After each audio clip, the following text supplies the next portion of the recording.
people start to realize our differences aren't as big as they seem. I couldn't really understand the magnitude of what was going on. I know a lot of people were affected. You know, it's still that divide. From the All Indiana Podcast Network and Wish TV, this is Our City, Our Voice. You look a lot different at it. Everybody was kind of spinning about what it was and what was happening. Everything's changed.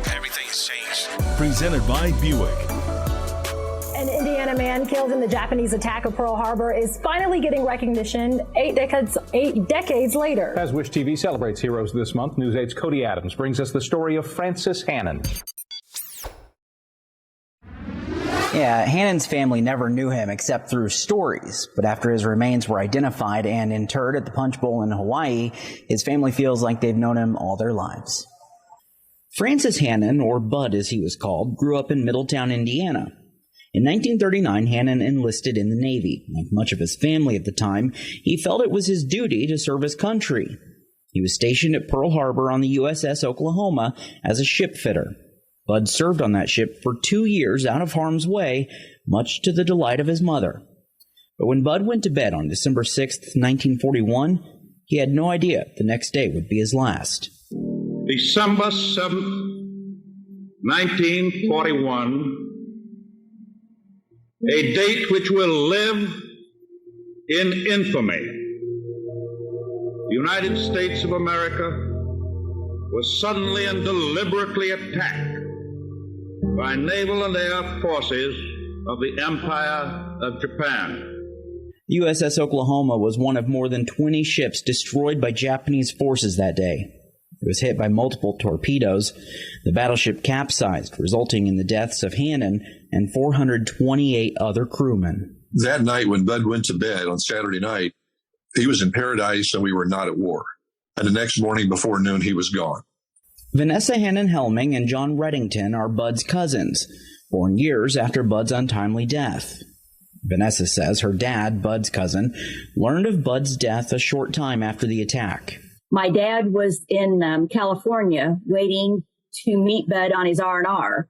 And that's when Pearl Harbor got hit. And my dad said that he knew in his heart that Bud was killed and that he would never see him again. Bud's death was hard on the family and at the time made even harder because of the inability to identify his remains. An attempt to identify the remains in 1947 resulted in the identification of just 35 crew members from the Oklahoma. Those who could not be identified, including Hannon, were classified as non-recoverable and buried at the National Cemetery of the Pacific in Honolulu, also known as the Punch Bowl. Of course, back then, family was so much closer than they are today, but it really took a toll on it. In 2015, personnel from the Defense POW MIA Accounting Agency exhumed the remains of the unidentified sailors for analysis. Scientists identified Hannon using dental, anthropological, and mitochondrial DNA analysis.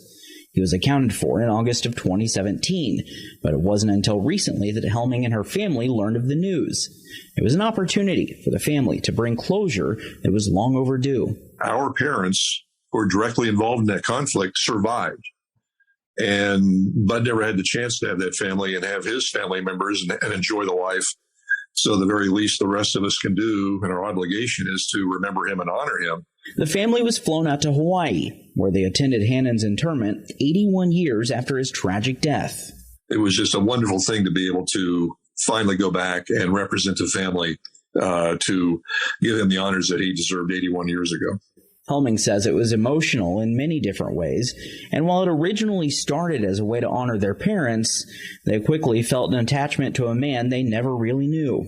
I mean, I just got overcome with emotion, and it wasn't as it was for Bud. You know, if other people had not done what they did and gave the ultimate sacrifice like Bud, we wouldn't be where we are today.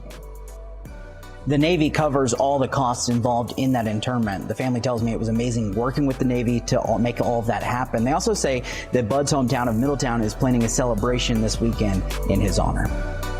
From Wish TV, this is Our City, Our Voice, presented by Buick. Discover more at wishtv.com and when you follow Wish TV on Facebook. Also be sure to check out more great podcasts from the All Indiana Podcast Network now at allindianapodcastnetwork.com.